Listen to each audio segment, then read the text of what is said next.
తినడానికి మంచి బలమైన ఫుడ్ తెమ్మని మా బావని అడిగితే మా బావ ఏం తెచ్చిండో చూడండి. అదేంటిదంటే అన్ని డ్రై ఫ్రూట్స్ కలిసి పౌడర్ చేసి స్టోర్ చేసిరన్నమాట.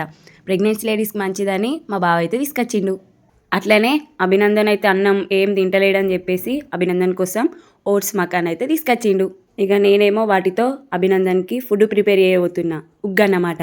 ఫస్ట్ అయితే మకానా అండ్ ఓట్స్ మంచిగా దోరగా వేయించాలి. వేయించితే దంచడానికి ఈజీ ఉంటుందని చెప్పేసి నేనైతే వేయించుతున్నా. మీరు అనుకోవచ్చు ఆ చిన్న రోల్ ఏం దంచుతావు అక్క, మిక్సీ పట్టచ్చు కదా అని చెప్పి.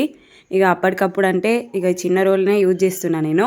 అందరు చెప్పే ఒక మాట, నవ్యక్క నువ్వు అభినందన్కి పాలియ్యకని చెప్పేసి, అందుకే ఉగ్గు ప్రిపేర్ చేస్తున్నా. ఇక అభినందన్ అయితే ఏం తింటలేడని చెప్పేసి ఇప్పటికీ నైట్కు ప్రిపేర్ చేస్తున్నా. ఇక 24 hours అయితే ఇదే పెడతలేను, కొంచెం అన్నం కూడా ట్రై చేస్తున్నా. ఎందుకంటే ఇదే పెడితే ఇదే అలవాటు అవుతాడని చెప్పేసి ఇక అన్నం కూడా కొంచెం కొంచెం తినబెట్టడానికి ట్రై చేస్తున్నా. ఇక ఈ ఫుడ్తో పాటు కొంచెం కొంచెం అన్నం తినడానికి కూడా అలవాటు అవుతాడు.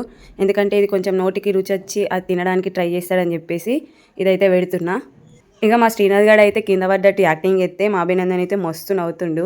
ఆ నవ్వు చూస్తే ఇట్లా రోజు చేయాలనిపిస్తుంది. మా మామయ్య అయితే ఇవాళ తీసిన వీడియోకి డబ్బింగ్ చెప్తుండు. Shivaji love story part 3. ఈ స్టోరీ మీ రియల్ లవ్ స్టోరీ అని చాలా మంది అడుగుతున్నారు. ఇది మా లవ్ స్టోరీ కాదు, ఇదైతే మిమ్మల్ని నవ్వించడం కోసమే ఇలా తీస్తున్నాం. ఇందులో ఎమోషనల్ ఉంటుంది, లవ్ ఉంటుంది, అలాగే ఇలా ఫన్ కూడా ఉంటుంది. ఆ వీడియో అయితే చూడని వాళ్ళు ఉంటే చూసేయండి. అది మా మెయిన్ ఛానల్లో ఉంటుంది. మా టీమ్ ఛానల్లో అయితే ఇవాళ వీడియో వస్తుంది, వెళ్ళి చూసేయండి. Please like, share and subscribe. Thanks for watching. Love you all. Bye.